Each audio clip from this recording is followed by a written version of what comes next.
The dusty brown envelope arrived at the Triple Creek Ranch on a blistering July afternoon in 1882, and ranch owner Cole Brennan held it in his calloused hands like it might explode, knowing the words inside would change everything about how his operation ran.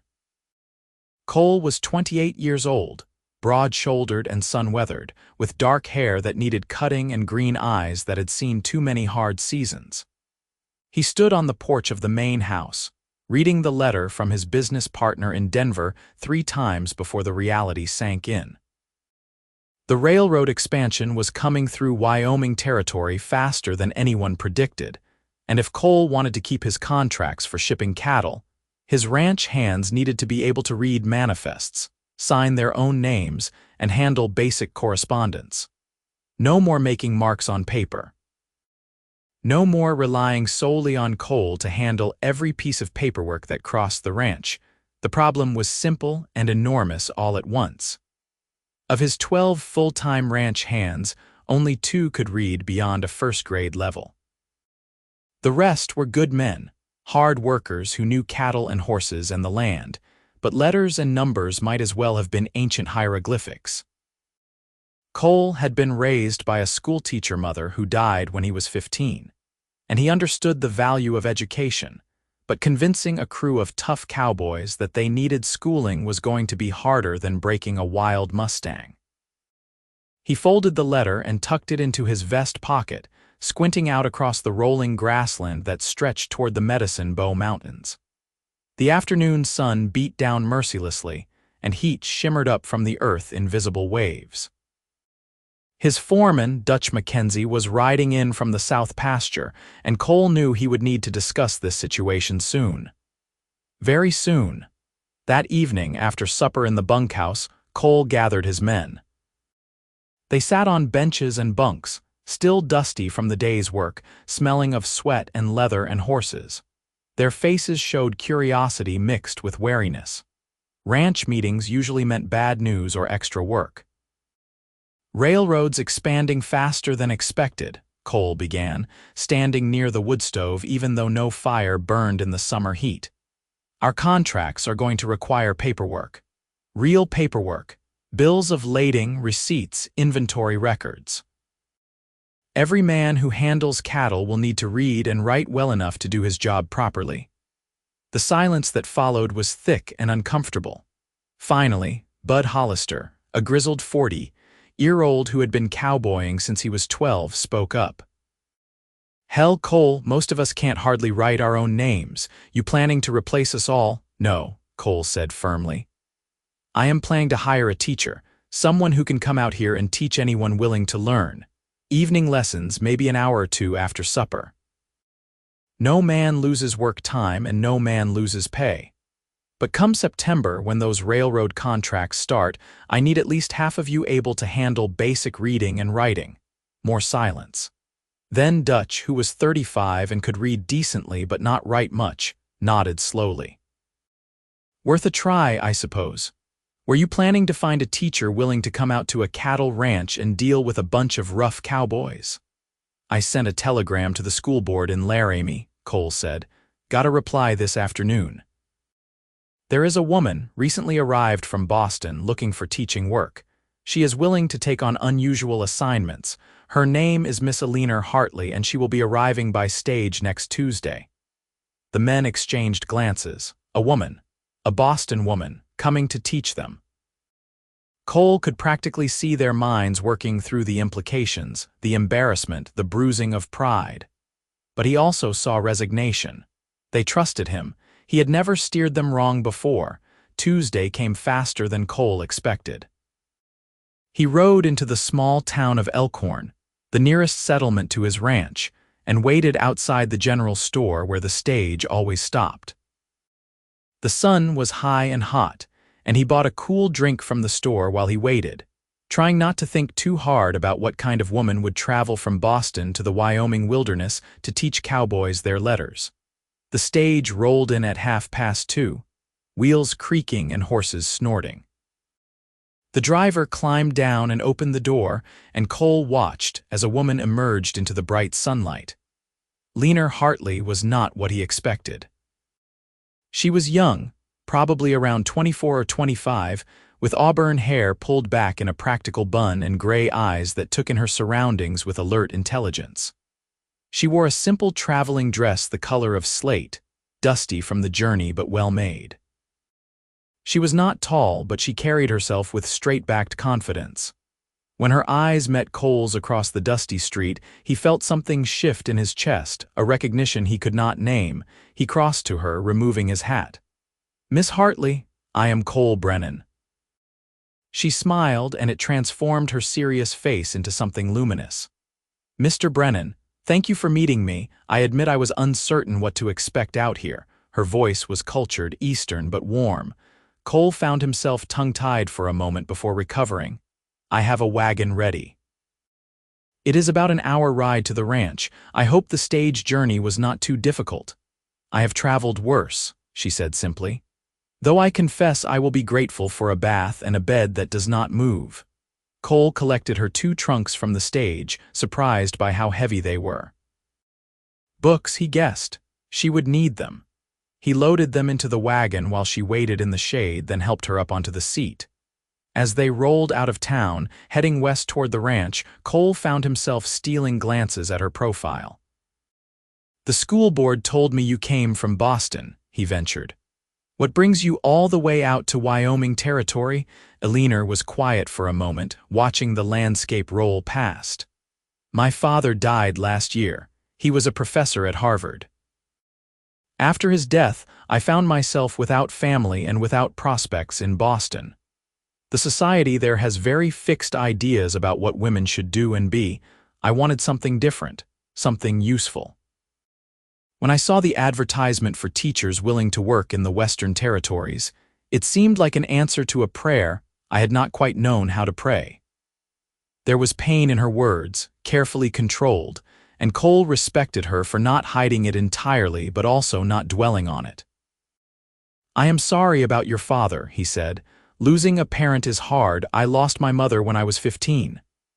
"Then you understand," she said, and their eyes met briefly. In that moment, Cole felt the first stirring of something he had not allowed himself to feel in years: connection, interest. The possibility of something more. They reached the ranch as the sun was beginning its descent toward the mountains. The Triple Creek sprawled across a valley, with the main house, bunkhouse, barn, and various outbuildings arranged around a central yard. Cottonwood trees provided shade near the creek that gave the ranch its name, and horses grazed in the near pasture. Eleanor sat up straighter, taking it all in. "It is beautiful," she said, and Cole heard genuine appreciation in her voice. "It is home," he replied. "I will show you to your quarters. I had the boys fix up the old foreman's cabin. It is small but private, and close enough to the bunkhouse for teaching but separate enough for your comfort." The cabin was indeed small, just 2 rooms, but it had been thoroughly cleaned and furnished with a bed, a table, 2 chairs, a washstand, and a wood stove. Someone, probably Dutch, had even put wildflowers in a jar on the table. Eleanor walked through it slowly, trailing her fingers along the furniture, and when she turned back to Cole, her eyes were bright. "This is wonderful, Mr. Brennan, truly, more than I expected." "Call me Cole," he said. "And if you need anything, my house is just across the yard. The hands eat supper at 6 in the bunkhouse. I thought maybe you would want a night to settle in and we could start the teaching tomorrow evening." "That sounds perfect," Eleanor said. "And please call me Eleanor." Cole nodded, suddenly awkward, and backed toward the door. "I will have someone bring your trunks over and some hot water for washing up. There will be supper sent over as well, so you do not have to worry about cooking tonight." "Thank you, Cole."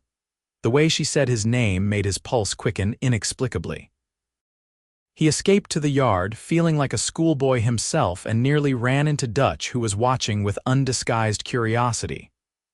"Well," the foreman asked, "she seems capable," Cole said, aware of how inadequate the word was. Dutch grinned. "She is pretty too." "The boys are going to be tongue-tied for weeks." "They better be respectful," Cole said sharply. "Oh, they will be," Dutch assured him. "But you cannot blame them for noticing. And you cannot blame yourself either, boss. I saw your face when you helped her down from that wagon." Cole shot him a look and stalked toward the barn, but Dutch's chuckle followed him. Damn the man for being so observant. The next evening, Eleanor arrived at the bunkhouse just after 6. The men had finished eating and were clearing away plates when she entered, carrying a leather satchel and a stack of slates. The room fell silent immediately. 12 cowboys, ranging from young Timmy Bledsoe at 19 to old Bud at 40, stared at her with expressions ranging from curiosity to embarrassment to outright fear. Eleanor smiled at them, completely unruffled. "Good evening, gentlemen. I am Eleanor Hartley, and I understand some of you are interested in learning to read and write." More silence. Then Dutch stood up, dusting off his hands. "Evening, Miss Hartley. I am Dutch Mackenzie, foreman here. These are the boys." He proceeded to introduce each man, and Eleanor nodded to each one, clearly memorizing names and faces. Cole watched from near the door, having positioned himself where he could observe without being intrusive. He had told himself he needed to be present for the first lesson to show support for Eleanor's authority, but the truth was he wanted to see how she handled his rough crew. "Now then," Eleanor said briskly, setting her satchel on the long table. "Before we begin, I want to make something clear. There is no shame in not knowing how to read. You men work harder in a single day than most people I knew in Boston work in a week. You have skills I could never hope to master. Reading and writing are simply tools like a rope or a saddle. They can be learned by anyone willing to put in the effort. This is not school as you might remember it from childhood. This is practical education for grown men. My job is to teach you, and I take that job seriously. Your job is to try. That is all I ask. Are we agreed?" There was a long pause, and then Bud Hollister stood up. "I reckon I can try, miss. Been making my mark on papers my whole life. Would be something to write my actual name before I die." "Wonderful," Eleanor said, and her smile was so warm that even Bud, who rarely smiled at anything, grinned back. "Who else?" One by one, the men agreed. In the end, all 12 of them committed to trying, though some looked more enthusiastic than others. Eleanor spent that first evening simply assessing where each man stood. She had them try to write their names, read simple words she had written on a board she had brought with her, and identify letters. She moved around the room with patient efficiency, never showing frustration or judgment, always encouraging. Cole watched her crouch next to young Timmy, guiding his hand as he struggled to form letters.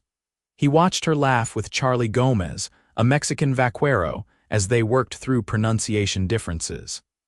He watched her spend extra time with Bud, whose hands shook slightly as he held the chalk. What struck Cole most was her patience. It was not the strained, forced patience of someone doing a difficult duty. It was genuine, endless, as if she had all the time in the world for each struggling man. When Jack Sawyer, a hot-tempered cowboy from Texas, snapped his slate down in frustration, Eleanor simply picked it up, wiped it clean, and said, "Try again. You nearly had it that time." 2 hours passed and the men were exhausted, but there was something new in their faces.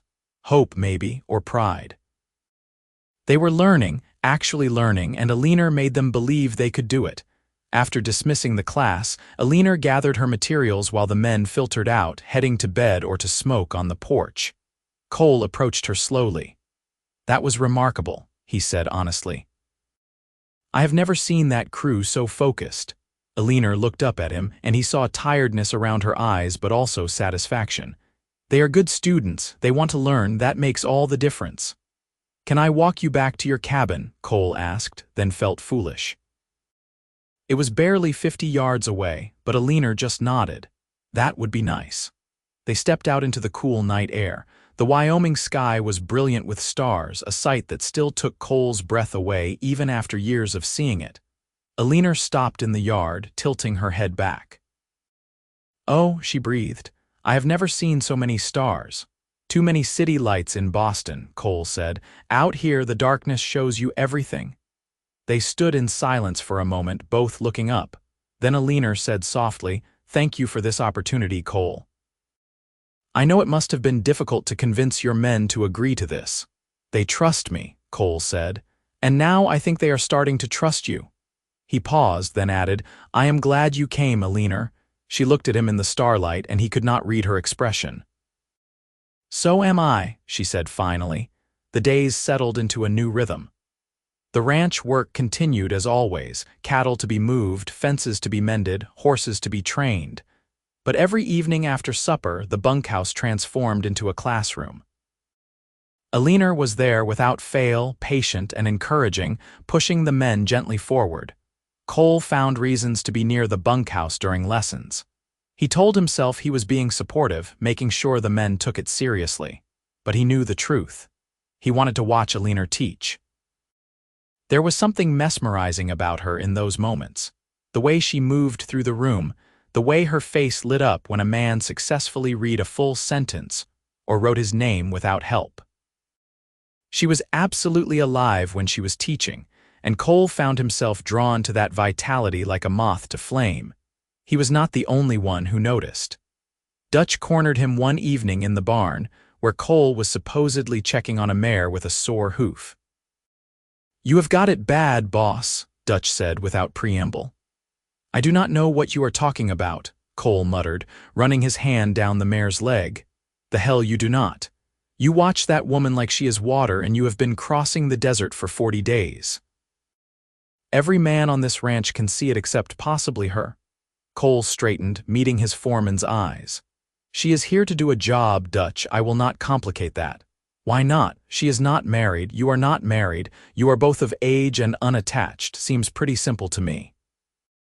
"Because," Cole said slowly, working through thoughts he had not quite articulated even to himself, "she came out here to start fresh, to be something other than what Boston wanted her to be. The last thing she needs is her employer making unwanted advances. Besides, what do I have to offer a woman like her? A cattle ranch in the middle of nowhere, a life of hard work and isolation," Dutch snorted. "You are a damn fool, Cole Brennan. That woman came out here looking for exactly this. You think she traveled halfway across the country to find another Boston? She wants this life. And unless I am completely blind, she looks at you the same way you look at her when you both think the other one is not watching." Cole's heart lurched. "What? You heard me. Now stop being stubborn and do something about it before the summer ends and she decides to move on." Dutch walked away, leaving Cole standing in the barn with his thoughts spinning. Did Eleanor look at him? He had been so careful not to presume, not to hope for too much, that he had not let himself watch her watching him. The summer deepened into August. The lessons continued and the progress was remarkable.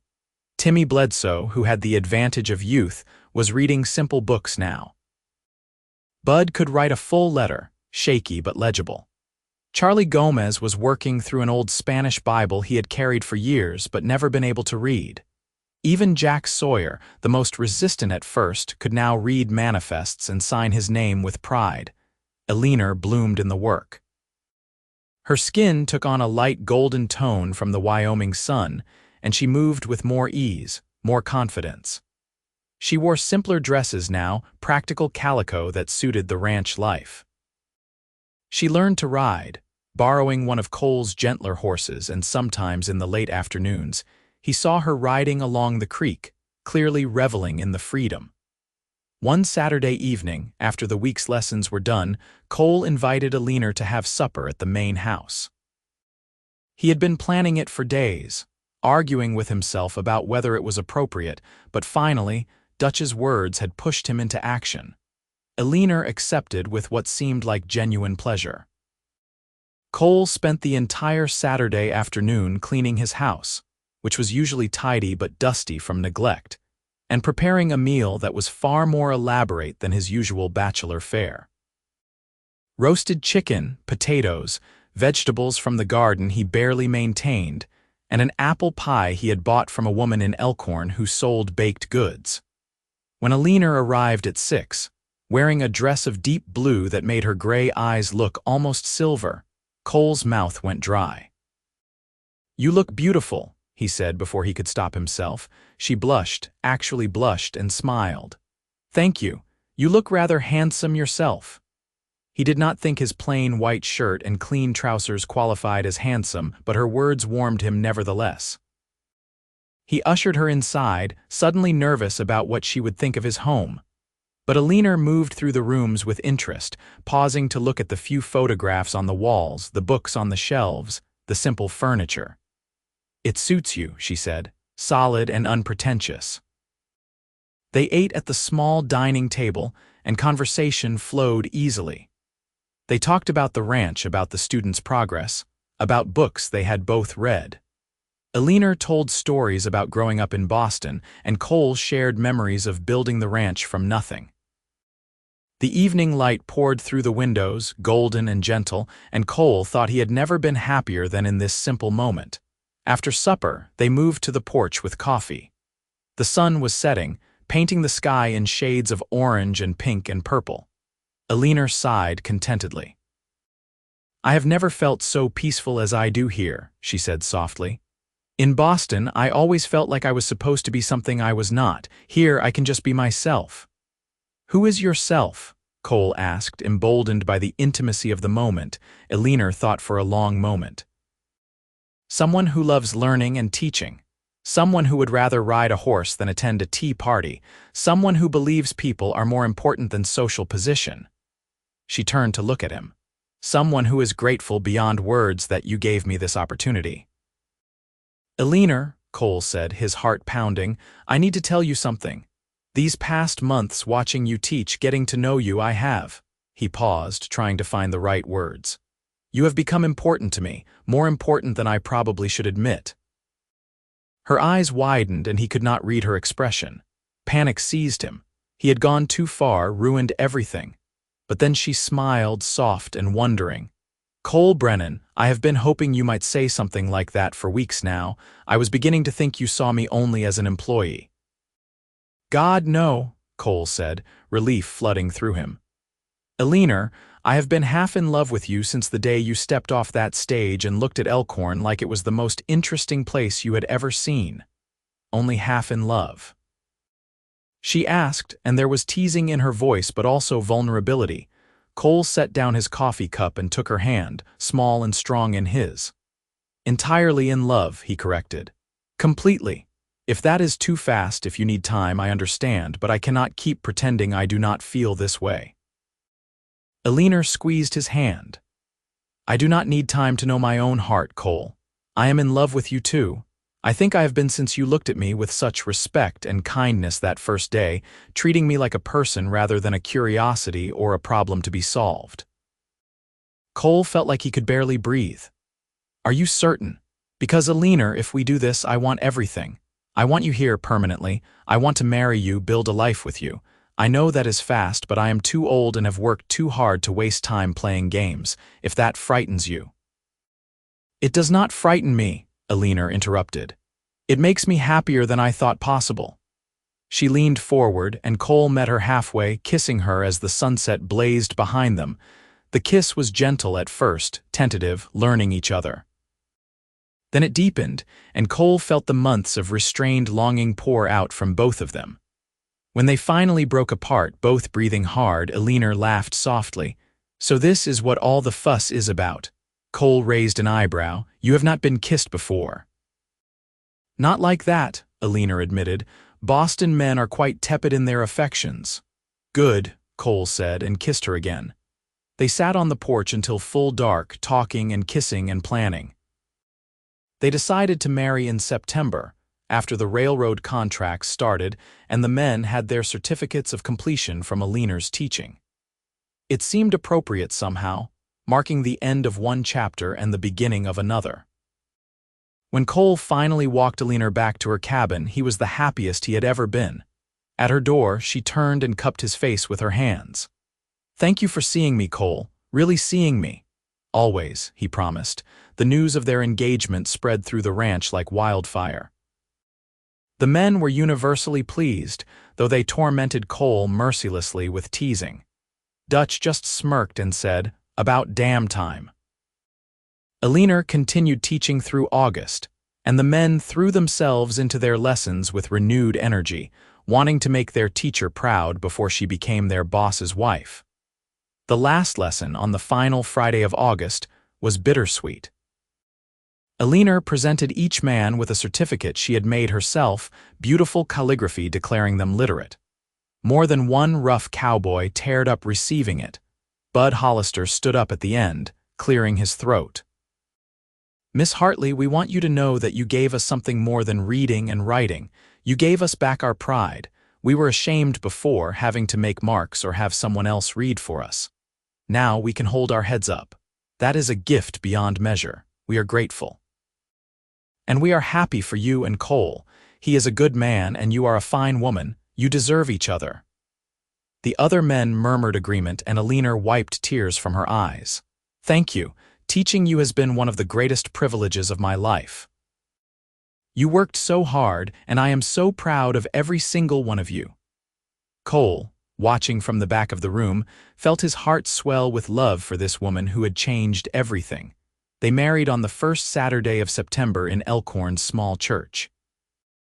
The whole ranch came, along with half the town.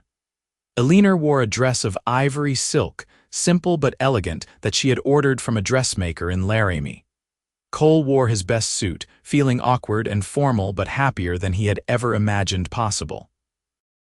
When the preacher said, "You may kiss your bride," Cole did so with enthusiasm, and the church erupted in cheers and laughter. The reception was held at the ranch, with tables set up in the yard and food enough to feed an army. Someone had a fiddle, someone else a guitar, and dancing broke out as the sun set. Cole danced with his wife, Eleanor laughing in his arms, and felt like the luckiest man alive. Later, after the guests had gone home and the hands had retreated to the bunkhouse, Cole carried Eleanor over the threshold of the main house, which was now truly their home. He had spent the past week fixing it up, buying new curtains and a new bed, making it worthy of her. Their wedding night was tender and passionate, a discovery of each other that left them both breathless and awed. Afterward, lying in bed with Eleanor curled against his chest, Cole stroked her hair and said, "I never thought I would have this. I thought the ranch would be enough. But Eleanor, you have made everything brighter, better, more alive. You have done the same for me," she murmured. "I was so lost in Boston, Cole. I did not even know how lost until I came here and found you, found myself. Promise you will not ever regret leaving your old life behind," Cole said. Eleanor propped herself up on one elbow, looking down at him seriously. "Cole Brennan, I have never been more certain of anything. This is my life. You are my life. I choose this every day and will continue choosing it forever." He pulled her down for a long kiss, and the promise was sealed between them. Autumn arrived in glory across Wyoming. The aspen trees turned gold, the air grew crisp, and the ranch prepared for winter. Eleanor settled into her role as Cole's wife with grace and enthusiasm. She kept the house, but she also insisted on helping with the ranch work when she could. She learned to cook for crowds when they had extra hands during roundup. She helped treat sick animals, drawing on books about veterinary medicine she ordered from back east. She even learned to shoot, becoming a decent markswoman by October. But her teaching did not stop. Word had spread about what she had done for the Triple Creek Ranch hands, and soon, people from neighboring ranches and from Elkhorn were asking if she would teach them too. By October, Eleanor had started weekend classes in Elkhorn for anyone who wanted to learn to read, children and adults alike. Cole watched her pour herself into this work and loved her even more. She was making a real difference, changing lives in practical, tangible ways. When he told her how proud he was, she kissed him and said, "I could not do any of this without your support. You made this possible." Winter came, cold and hard but beautiful. The ranch settled into the quieter rhythm of the cold months, and Cole and Eleanor spent long evenings by the fire, reading together, talking, planning for the future. On Christmas morning, Eleanor told Cole she was pregnant. He stared at her, the words not quite penetrating for a moment. Then joy exploded through him and he picked her up and spun her around, both of them laughing. "A baby, we are having a baby." "We are," Eleanor confirmed, her eyes shining. "In late June, the doctor thinks." Cole set her down carefully, suddenly afraid of hurting her. "Are you happy? I know we have not been married long." "I am thrilled," Eleanor said firmly. "I want a family with you, Cole, children to raise here in this beautiful place, children who will grow up free and strong and educated." The months of winter passed in a haze of preparation and anticipation. Eleanor continued teaching in Elkhorn until March, when the journey became too difficult for her condition. Cole fussed over her constantly, driving her slightly crazy but also making her feel cherished and protected. Their son was born on a warm June evening in 1883, delivered by the doctor from Elkhorn with the ranch hands pacing nervously in the yard. When Cole was finally allowed into the bedroom and saw Eleanor holding their tiny baby, both of them healthy and perfect, he broke down and cried. "We have a son," Eleanor said wonderingly. "Cole, look at him, he is perfect." Cole touched the baby's impossibly small hand and the tiny fingers wrapped around his large, calloused one. What should we name him? They had discussed names for months but never quite decided. Now, Eleanor said softly, "I was thinking Thomas after my father. Thomas William Brennan with the William for your middle name." "Thomas," Cole repeated, testing it. "Tommy, I like it. Thomas William Brennan." He looked at his wife, exhausted and beautiful, holding their son. "Thank you, Eleanor."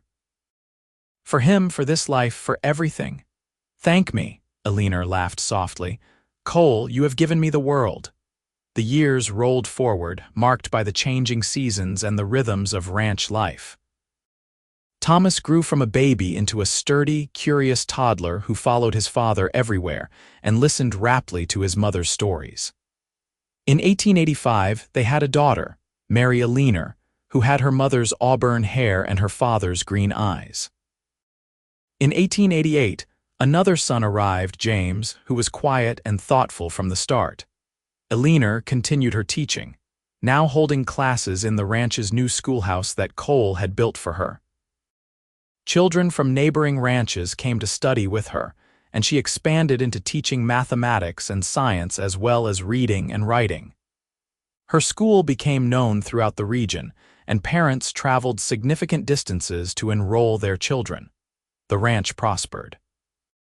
The railroad contracts that had started the whole teaching venture proved lucrative, and Cole's reputation for honesty and efficiency spread. He expanded the operation carefully, always making sure to maintain quality over quantity. The original 12 hands who Eleanor had taught to read became the core of his workforce, loyal and skilled and proud of what they had accomplished. Dutch Mackenzie eventually married a widow from Elkhorn, and they built a house on ranch land. Bud Hollister retired at 50 but stayed on the ranch in a small cabin, helping with light work and becoming a beloved grandfather figure to all the children. Timmy Bledsoe became Cole's assistant foreman, and Charlie Gomez started his own small ranch nearby with Cole's help and blessing. On their 10th wedding anniversary in September 1893, Cole and Eleanor stood on the porch of their home, watching their children play in the yard. Thomas was 10 now, Mary was 8, and James was 5. A fourth child, daughter Sarah, was 2 and toddling around after her older siblings. "Do you ever miss Boston?" Cole asked, pulling Eleanor close. She laughed. "Not even for a moment. This is my home, Cole. You are my home. This life we have built together, it is more than I ever dreamed possible." "I still remember the day you stepped off that stage," Cole said. "You looked so determined and so uncertain at the same time. I never imagined that woman would become my whole world." Eleanor turned in his arms, looking up at him. "I remember watching you with your men during those first lessons. The way you supported them, encouraged them, made them feel like they could do anything. That was when I started falling in love with you, I think, seeing your patience and quiet strength. Watching you believe in them helped me believe in you, in us." "Funny," Cole said softly. "I was doing the same thing. Watching you teach, seeing your endless patience, the way you made grown men feel safe enough to try and fail and try again. That was when I fell for you. I would stand in the back of that bunkhouse and think about how you could handle anything, solve any problem with gentleness and determination. I fell quietly in love, lesson by lesson, watching you change lives. We changed each other's lives too, Eleanor said. Best change I ever made, Cole agreed, and kissed her as the Wyoming sunset painted the sky in brilliant colors, and their children's laughter rang out across the ranch they had built together. The years continued their march. The children grew, each finding their own path. Thomas took to ranching like his father, eventually taking over most of the day-to-day operations. Mary became a teacher like her mother, opening her own school in Laramie. James went to university back east to study medicine, but he returned to Wyoming to practice, understanding that his heart belonged to the wide-open spaces. Sarah, the youngest, became a veterinarian, one of the first women in the state to do so. Cole and Eleanor grew older together gracefully. His dark hair turned silver, and lines deepened around his eyes from years of squinting into the sun. Her auburn faded to a softer red-gray, and her hands became gnarled from decades of work.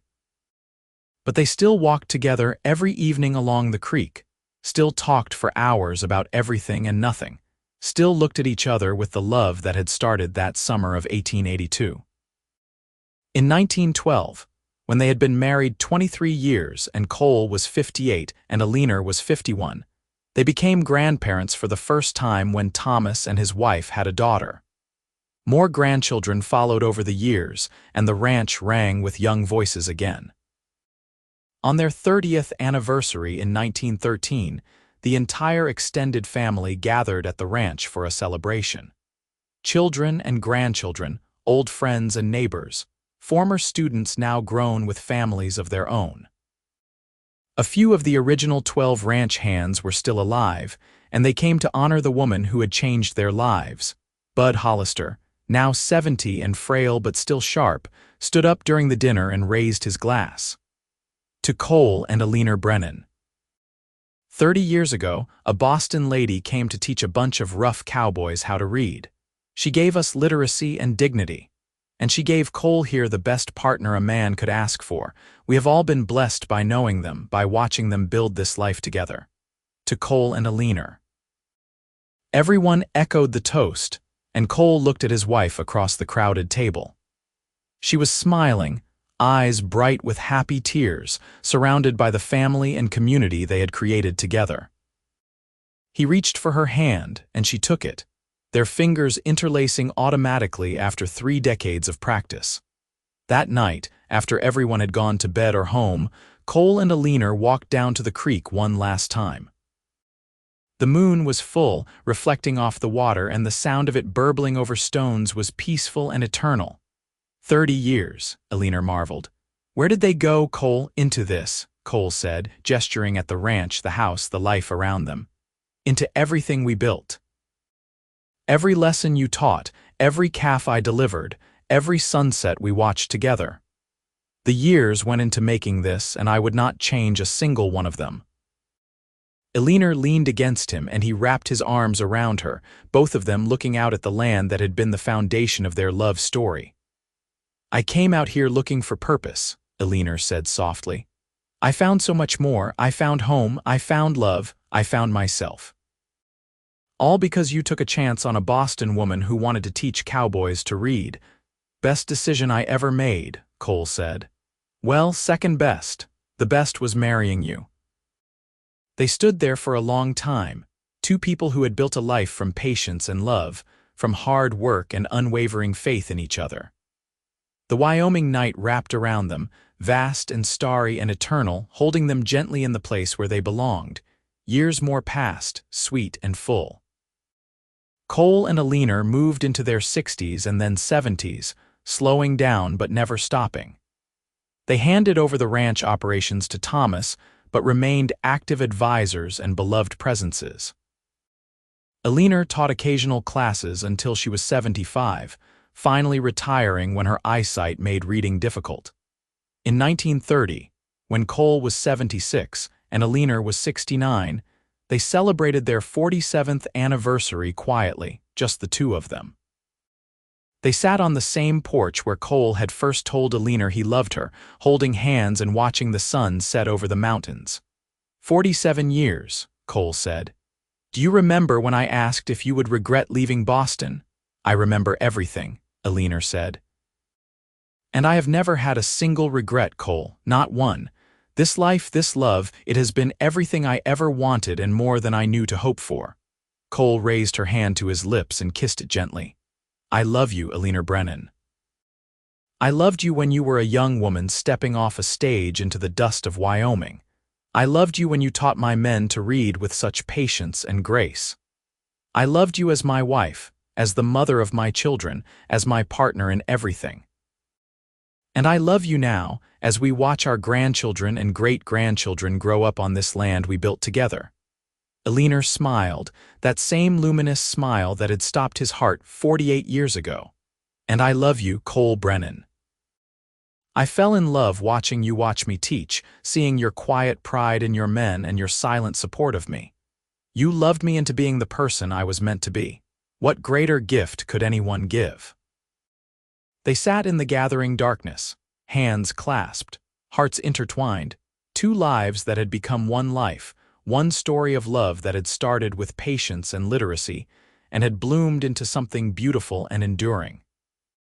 The Triple Creek Ranch spread out around them, thriving and alive, a testament to what could be built when two people found each other and chose love every single day. The stars came out one by one, filling the vast Wyoming sky, bearing witness to a love story that had begun in a hot summer of 1882, and had grown through decades into something rich and deep and true. A cowboy who had watched a teacher's patience and fallen quietly in love.